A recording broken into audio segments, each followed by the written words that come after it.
to the same court in less than 2 hours' time for his 5th Australian Open final, when he will face the man who, as I said before, has beaten him in his last 3 finals. World number 1 and the defending champion, Novak Djokovic. So how do you defeat an opponent who has beaten him so many times before? Well, let's speak to Roberto Forzoni. He's a sports psychologist and worked with Andy Murray in the past. So, Roberto, what is your take? 5th time lucky? Can Andy Murray do it this time? I don't think there's any luck involved. He's beaten Djokovic before in slam finals, and I think if he keeps his head nice and cool today, he's going to do it again. But it has come in the past between Andy Murray and Novak Djokovic that the two of them have gone toe-to-toe for so long. And if we're talking about psychology, Novak Djokovic seems to have had that edge in the latter stages. Do you think it might come down to that this time? I think it come down to psychology, but as Andy said, the defeats have been in the past. So he's very much focused on the present. And even though he said his emotions throughout the Australian Open haven't been exactly where he'd like them to be, I think he's going to come strong today emotionally. Well, you speak about the emotions. He obviously has impending fatherhood. And there was also a moment this time last weekend when his father-in-law collapsed on the pitch. So he has had a lot of other things going on in his mind. Do you think Andy can almost use those as a way of relaxing himself and thinking this is not the most important thing in the world? Or when it comes down to a final, is it hard to not have it as a priority?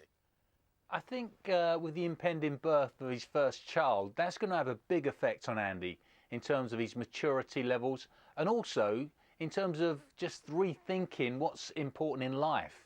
So losing a point in a final against Djokovic might not mean as much today as it did in the last slam final because he's got this child on the way. And once he becomes a father, I think you'll see a new dangerous Andy Murray where his thoughts are not just on winning a match and the importance of those points against some of these big players. Roberto, it's Naga in the studio. One thing that I've noticed a lot with Andy Murray is he seems to be displaying a different kind of anger. He used to be almost quick to get angry on the court, and that seems to be less prevalent now. Has that been something he's working on? Yeah, for sure. I think if you look back, sometimes when he got angry, he'd play worse. Some of his results might not have gone his way against some of the top players like Nadal or Federer when he got angry. So he's had to learn how to deal with that and also to minimise it and to stay a bit calmer on court as well. So his emotional temperature stays a little bit more constant. And when he does lose it, he's got routines to get back where he needs to be quite quickly. Just looking at Andy now, getting through in the semi-final win against Milos Raonic.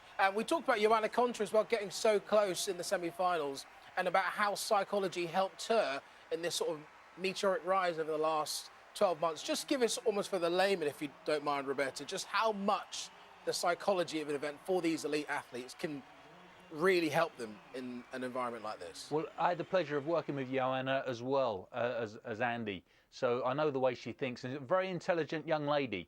And you could tell by her post-match interviews how much psychology training she'd been doing. She's got a mind coach at the moment, so she's been engaging in psychology for a long time. At that level, at the top level of the game, in any sport, it's imperative to have the right mindset. And most athletes and performers now will engage the services of a psychologist to get that mindset. And Joanna, when she had her semi-final, she talked about playing the match rather than the occasion. And that's something Andy can do now quite well. There you go. We will use our best telepathy to get the message over to Andy, but we're wish him well, of course, from all of the breakfast team. Roberto, thank you so much for talking to us this morning. Thank you. Well, the women's title